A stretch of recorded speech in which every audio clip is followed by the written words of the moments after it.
Okay, we are live now. We've all seen the news wall to wall. Elon Musk's purchase of Twitter for $44 billion, and just chump change, Yeah. just chump change. It represents a major, massive shakeup to the big tech companies that we know wield tremendous power over free expression. As you know, the Heritage Foundation has called for aggressive reforms to ensure that these companies are held accountable for their desire to reshape society to left-wing ideology. But Kara, now Elon Musk has come on the scene, and yet again, he's a disruptor. I mean, this guy is probably, that's a defining word for him, a disruptor to the way things have been and now they are going. Um, and we see an opportunity as conservatives to maybe gain some ground back. So we're going to get into that a little bit. But joining me today is Kara Frederick. She is the director of the Tech Policy Center here at the Heritage Foundation. She's a familiar face around these parts, especially on Heritage Explains Live. And she's hopefully going to talk us through what Elon Musk's purchase means and where we go from here. So, Kara, thank you for being here. Yeah, anytime. It's been a busy week. Holy crap! You are wall to wall. It's unbelievable. Yeah, it's been a lot. It's crazy, and we're so grateful for that. So, folks, we're taking your questions live. We are live. Anything can happen here. Your questions will get on. Don't mess up because we are live. We can't edit this, right, Phil? Phil, we can't edit this. No, we can't. Okay, we're not gonna mess up then. But please type your questions in where you're watching. We will get to them. They will feed them to me live, and you will help drive the content of this. And that is the cool part of Explains Live, is you get to be a part of the conversation. Let us know where you're typing from. We'd love to hear that. And Kara, I wanted to just start off here because it kind of was, I think it was over the weekend that this became finalized. What was your first reaction when you heard that this deal is being done? Elon Musk is buying Twitter. Yep. So they were, New York Times broke a story where they had been negotiating throughout the weekend. So on Monday morning, we were sitting in a meeting at Heritage, and people were sort of saying, oh, the networks were lighting up, and okay, this might actually go through as soon as today. And I kind of thought, oh, no way, too fast. But it was so hard not to get swept up in the excitement of all this.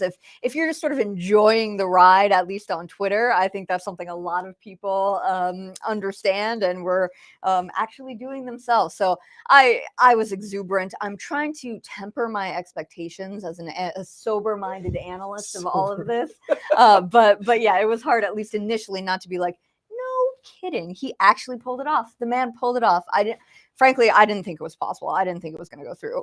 And it still hasn't. So there's still time for flies in the ointment. But as of now, I think I'm cautiously optimistic. That seems to be the phrase of conservatives of this week. But cautiously optimistic that it's going to actually go through, that money will be exchanged, and this will come to pass. And there's a lot of stuff that goes into scraping together $44 billion. Buying a house is hard enough. No kidding. You go through all this stuff, and now you're dealing with 44 billion with a B. You have been calling for big reforms. And by the way, folks, I wanted to say we've got people watching from all over the world. We've got people from Ohio. We've got somebody from Colombia is watching. Welcome to Heritage Explains Live. Keep typing in, type your questions. We will get to them. But again, Kara, I want to pivot to you. You have been calling for massive reforms of big tech. Do you see this as a reform? Not necessarily. I do see it as a positive development. So this is something where I've said it before, but Twitter can only go up from here. The low bar has been set, especially when it comes to censorship and free speech. So there's nowhere to go but up when it comes to Twitter. It's a positive development, but the problem is it's going to be very, very difficult to replicate. Many people have been characterizing this as the battle of the billionaires, right? You have Jeff Bezos from Amazon owning the Washington Post. You have Zuckerberg, who's lost somewhere in the metaverse right now with Meta. And they have been largely on the side of censorship, or at least their platforms have gone that way.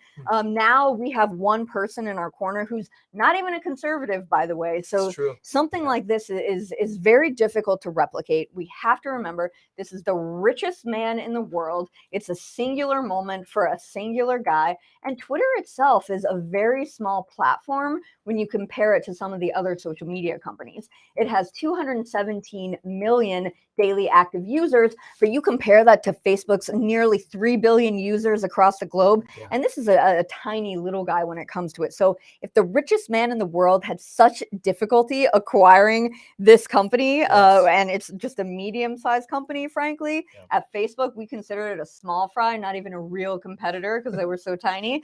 Then, this is not a strategy that we're going to be able to easily replicate, nor should we count on it. Let's continue with this. So you got a billionaire who I think for him it was probably it's probably fun to go through this, to have all the media on him, to show this.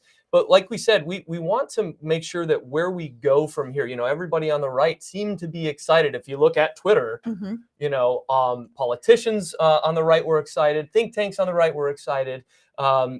People seem to be excited, but again, like you said, Elon Musk is no conservative. One, how do we know if his version of free speech is something that we are okay with? And two, how can we pull this to something good for conservatives? Yeah, so Yeah. at this point, Elon Musk, his public pronouncements, if he's been really good about putting his money where his mouth is, quite literally.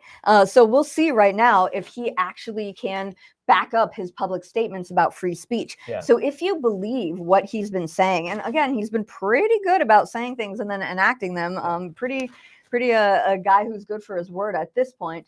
But if you believe that free speech is a societal imperative for a functioning democracy, if you believe, as he says, that free speech is the bedrock of a functioning democracy, then this could be a good thing, right? Because it also talks about the state of the discourse when anybody who calls themselves a free speech absolutist or just a devotee of free speech, somebody who doesn't want to launch in and censor with common misconceptions of hate speech and disinformation, misinformation, whatever that means today, then that's essentially a win for us. So Sure. again, we're starting with a really low bar here. The standard is so low. So I think there are a couple things though that he's alluded to, and he has good friends who are all over Twitter right now. Mark Andreessen comes to mind, one of the Netscape early executives there. Yep. So, and he's basically saying, I think they exchange a lot of information. Elon is actually commenting on a lot of conservatives' posts. Ben Shapiro, he's looked at some more new righty types or realignment types like Saagar Enjeti, and he's commented on his posts too. It's amazing as you mention all these names. These are no slouches when it comes to influence. Mhm. And as a businessman, he's also talked about profiting. And this is a whole different view. When you include all the different voices in on this who are huge influencers, it seems to me like you're leaving money on the table when you squash their view, when you limit their view and their exposure on these sites as well. Yeah, truly. And what's funny? People used to say, go woke, go broke, and then everyone's like, that doesn't work. No, not at all. These companies are, behemoths, and they're going woke and they're not going broke. Now, I think there's a little bit of a momentum shift with some of the stuff that Ron DeSantis is doing down in Florida, taking on these big corporations that are pushing lines like, wokeness that we don't like, and censorship of big tech companies that they're propagating. So I think yes, they are leaving money on the table by leaving a certain set of voices out, but thus far, they really haven't paid a material price for doing so and doing it to conservatives. So now maybe they might realize that they are. Well, we've got people all over the country and world watching. Luis from Las Vegas is on. Hey, Luis. Mark from California. It's Menlo Park is close by there, where you used to work. I used to work and yeah, live there. Exactly. Gene from Iowa is here. Tom from north of Tucson. Why wouldn't you just say Tucson? I mean, north of Tucson. Where's that? And here's a question that one of our viewers, John from New Jersey. This has to be born out of coming from a deep blue state where this question comes from, but it's very present. It says, greetings from the Jersey Shore. Do you think the left's loathing of the Twitter purchase exposes their loathing of America and our Constitution? Yeah, I I don't think that's well said. right? It's a Like great question. there is nothing more, I think, apparent right now than these conceptions of free speech. Like recognizing that conservatives or people who just maybe aren't even on the left have their conceptions of what free expression, the genuine exchange of ideas actually means. You know, when we talk about the First Amendment, yes, private companies are not necessarily legally bound by the First Amendment to ensure free speech. However, in America, we have a culture of free speech, right? We have Yeah. a disposition to speak freely and not experience any, penalties from doing so. And we've understood in the past, few years alone, and uptick in the past few months alone, that you are going to pay a price for speaking your mind, for not self-censoring on these major platforms. So free speech, and in particular the culture of free speech, is extremely, apparently we have very different ideas of what that means in this country from the left and the right. Yeah. Well, I want to move on now to Luis from Las Vegas. He has a great question. Do you think that this will now share the conservative message on Twitter effectively and positively, or do you think we will just be happy that we can? I mean, that's a good distinction here. You know, it it's really like it's is. that question that we were talking about. Is like, this happens, now what? Yeah, You know, yeah. what are we going to do as conservatives if we have this this new wind beneath our wings, if you would say. Yeah, love it. Bette To Midler, quote dig the it. terrible song or great Yeah, song. whatever. we're showing our age here. This Yeah, is a little bit. unbecoming. But I do think that we are just going to be happy that we can share it now, because what conservatives have experienced over the past year alone, like I talked about before, email delivery services, banking, just having an opinion could get you fired from your job. You could lose your livelihood if you actually express your conservative opinion in a public way or even in a private way, right? The cop that donated to the Kyle Rittenhouse Defense Fund, what it was like $25, and he lost his job. So this is happening over, not just social media platforms, but many other different ways along the full tech stack. We've talked about this at length for years at Heritage, that this actually matters. So I think right now, having a place where that you're not going to be immediately censored, we hope, right? If Elon is to be believed, that's a start. But again, it signifies how low the bar is for these big tech companies and exposes them for the censors and the ideologues that they've been all along. It's great. And I wanted to work off of that, the stack. We talk about the stack, and I think it's important to re-explain what that means. And I'll just do it as what happened. Okay, well, here's Parler. We all know Parler. Yep. Parler was its own site. Said we're going to go on our own, and then the server that hosted Parler, which was Amazon, said, "Hey, we're not gonna support you anymore." Basically, shutting it down because of the same stuff that Twitter and Facebook was doing in terms of censorship. We don't agree with what you're saying. We think it's bad. Therefore, we're not going to host you anymore. Shut it down. That's the stack. It's this. It's this. It's this. It's what makes the site happen. Am I sort of on there? So digital platforms are pretty much at the top. So you have your Apple, your Google, your Twitters, your Facebooks, at the very top of the tech stack. Then at the mid-tier level, you have your servers, like you're talking about Amazon Web Services, cloud hosting services, infrastructure, and whatnot. And then even below that, you'll have things like internet service providers, and all along to foundational layers that make this whole thing work. So I just wanted to, so that's great. But so as we're doing this, we saw the left basically explode when Elon Musk announced that this deal is happening, Twitter's being bought. What are we going to do? What are we going to do? And then I noticed, very quick turnaround, that they started talking about this stack. Well, Twitter wants to go that direction. They're not going to be in the App Store, in the Apple App Store. Google's not going to do this. They're going to have to answer for this. So talk a little bit more about that. Is Twitter in danger of becoming the next Parler? This is a vulnerability because Twitter runs on Amazon Web Services. You probably saw in the news, there were executives at Amazon who basically said, hey guys, we're hiring now that Twitter has been bought by what someone said, not the Amazon executive, but one of the Twitter defense defector said Elon Stalin Musk. I don't know if you saw that one, but when she was leaving the platform. So now Amazon, as a competitor, but also somebody who holds a lot of the cards when it comes to some of their technical capabilities, was basically saying, come over here, guys. So that does worry me, the fact that Twitter rests on AWS for their cloud, which is why conservatives, and we've been saying this again for years at Heritage, they need to build with the full stack in mind. You have great companies that are doing it so far. RightForge, run by Martina Vila, is doing it. They have cloud hosting services at the ready. So not an advertisement, but the whole concept between how conservatives have to build in order to hedge against these massive vulnerabilities that are taken up by big tech companies.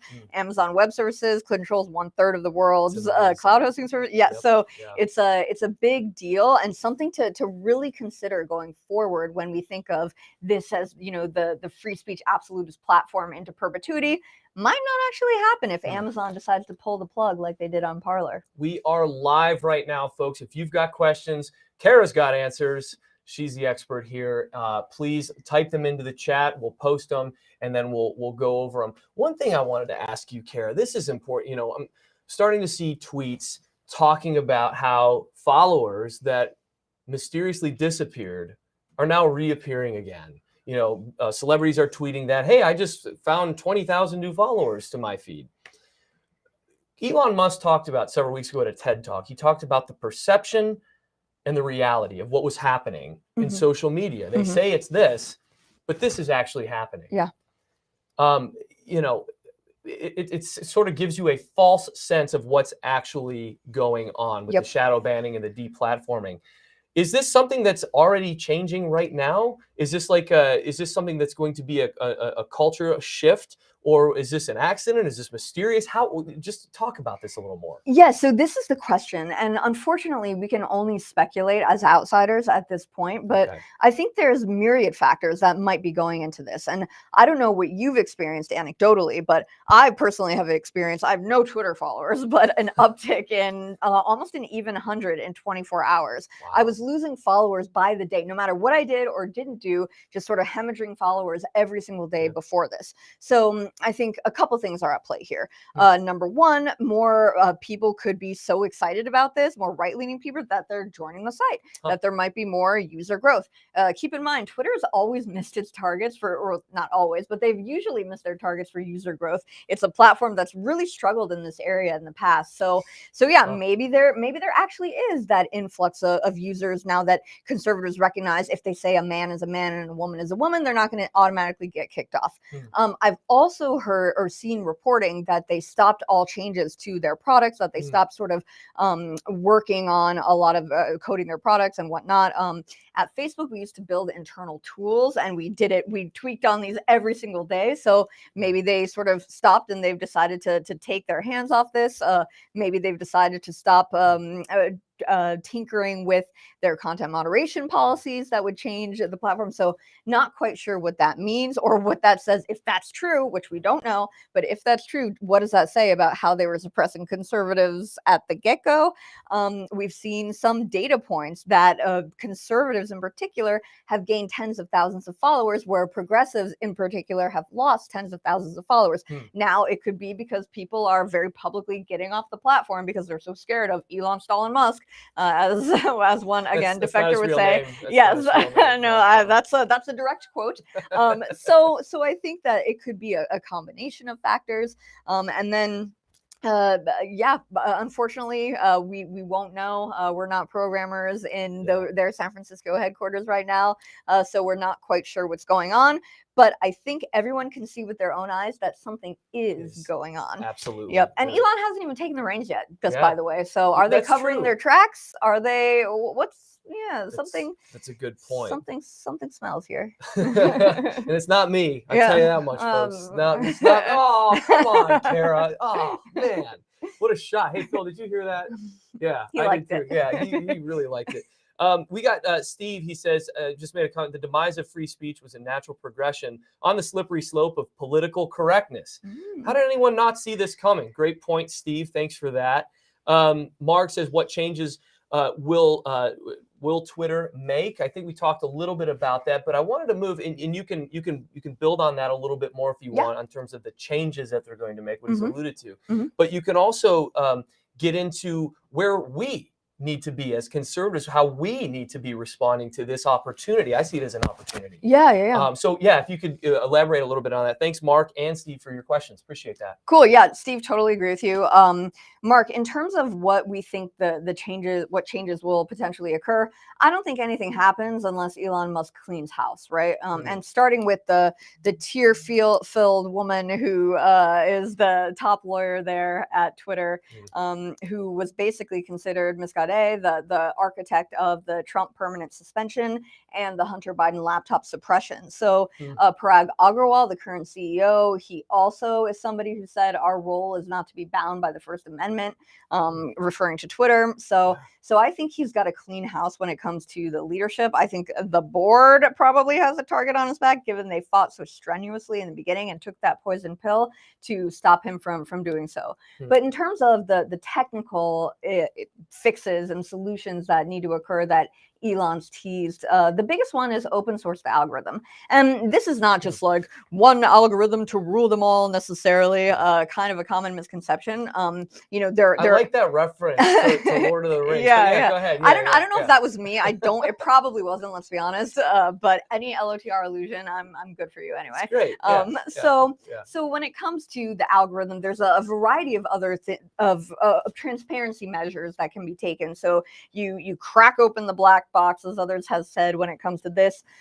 There's a couple, they work off internal tools as well. So let's see those. I think in terms of transparency, that doesn't just have to do with the algorithm necessarily, but content moderation decisions and practices. Let's see how they were made in the past. Let's see how they're being made right now. And let's see what you plan to do about them in the future. One thing that I think he can do about them in the future is follow the lead of another Silicon Valley company, Coinbase, which is a crypto exchange. Brian Armstrong, he released a statement in February where he said, we're going to use the First Amendment as the guiding principle for our content moderation policies. We know that it's an American-focused company, and we know our concept. We know that we're a private company, so it doesn't legally apply to us. Yet it's pretty much, and paraphrasing here, it's the best thing we have going. It keeps us from going down the slippery slope. There's a bunch of case law behind it, and it basically is in line with our values. I think Elon Musk should follow suit when it comes to applying that First Amendment standard as the guiding principle.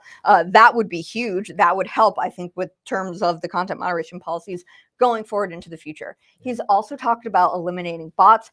Super hard thing to do. Lots of people have tried it. But that's a tale as old as time. Yeah, true. Beauty and the Beast. Very, very good. We're not really showing our age with that one, are we? Too much? Lord of the Rings, Beauty and the Beast. I smell. It's all great. Bette Midler. We are learned. This is a sophisticated show, people. So, anyways, go ahead, please. This man lands rockets, and he or successfully lands boosters and can reuse them, and like amazing stuff. So yes, we get it. Content moderation is hard. I understand this more than most, I think. But at the same time, I wouldn't count Elon out. Machine learning is getting better and better and better. So it helps detect bots already. You have Botometer, which was created by the Indiana University, and I think a little after 2016. Correct me if I'm wrong there, but there are external programs that basically do this, and so they're making headway. And Elon's got a lot of friends with a lot of programming experience, so I think that he can sort of call on those guys to help eliminate some of the bots. In terms of authenticating all humans, that's great. I love my right-wing Twitter anons, so I don't want to get rid of them or endanger those guys in any way, but still, at the same time, I think the open sourcing the algorithm and trying to get rid of bots as best as possible are decent things that he can at least esteem to or try to accomplish, even if he can't get there right away. Harry is what? Wait, Harry's watching from Ocala, Florida. Harry, wait, Phil, aren't you? You're from Ocala. Yeah, Phil's from Ocala. Wait, you're Marion Oaks area. Actually, that's where you're from. Okay, yeah. Well, welcome, Harry. It's good to see you. It's actually Phil. Well, Phil's here. Yeah. It's not actually Phil. I know for a fact. Phil would never do that to me. No. Ann's in Wisconsin. and just joined Twitter, and she never considered it before. See, so there you welcome, go. man. More, yeah. less anecdotal, more. Well, I guess it's still anecdotal. Data point. And then John says maybe Mr. Musk has already considered Amazon's position and is developing machinery to jump on another cloud. Trump did it with Truth Social. Yeah, right for it. So that's right a good point, yep, John. Yep. Yeah, it's a very, very good point. All right, so leave us with steps that we walk away from here. Do we need to get Congress involved still? Now that we have billionaires buying one, up. we have one. Okay, we have one Yeah, billionaire. and he's not even really on our side. He's on free speech's side, right? Which maybe we could, it's ours. How do we build on this? Yeah. So again, not a strategy that's easy to replicate. So I still think we need policy options. Okay. If anything, if the board's intransigence shows anything, it means that the richest man in the world struggled to do this. Yes, he did it fast, but guys, he's Elon Musk. Come on. And again, they took the poison pill before they even agreed to this, because they had the specter of those class action lawsuits hanging over their heads if they didn't do their fiduciary duty for the second time. They neglected it in the first instance. For the second time, when he's offering them a 38% premium over the April 1st closing date, which is the date that before we knew that Elon actually had that 9.2% share. So I think this was a good deal. They basically had to take it, but they fought him tooth and nail. They had to be dragged kicking and screaming to do this. So if you think anyone but the richest man in the world or his ilk, which doesn't really exist in spades, can accomplish this, you are mistaken. So we need policy options too. And the policy options that the Heritage Foundation has been pushing. We're going to link to them, by the way. We're going to put your report in there. Yep. And we're going to list them so it's easier for people to see. Yep. So you don't have to be exhaustive about it, but hit a couple as to what we Yeah. So in aggregate, this basically should amount to more pressure, more oversight, and more scrutiny on these big tech companies. Because if the last week has demonstrated anything, they are censors, they are ideologues, they do not like free speech. Whatever they believe is hate speech, whatever they believe is misinformation or disinformation that conforms with the leftist narrative, that's what they're going to go with. And you can see that as evidenced by the meltdown. There should be no question in anyone's mind at this point what they're up to and what they've been doing. So you need Congress to engage in focused reform of Section 230. This is the 1996 Communications Decency Act. Don't let platforms get away with immunity if they're going to censor based on political viewpoint. Period. End of story.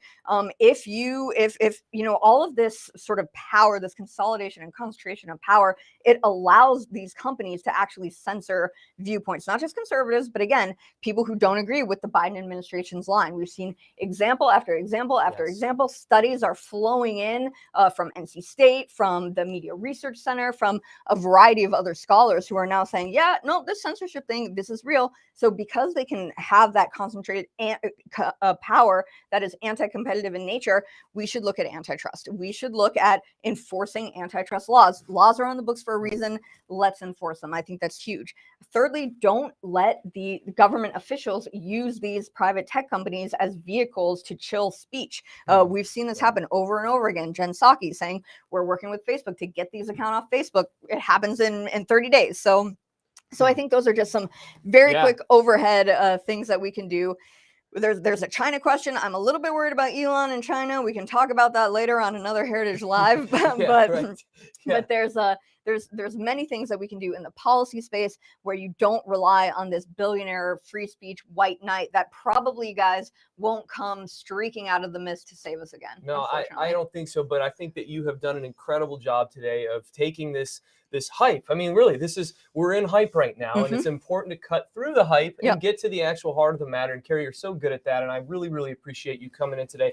Folks, keep posting your questions as we monitor them. Phil's going to monitor them. I'm going to monitor them, and we can respond in kind. As we leave you here today, I just wanted to say thank you for making this fun. You're going to take a breath, and then you're going to get back to going on TV and all over the world. So really appreciate you being here, Kara. Thanks, really appreciate you guys tuning in once again, and we'll catch you on the next Heritage Explains Live.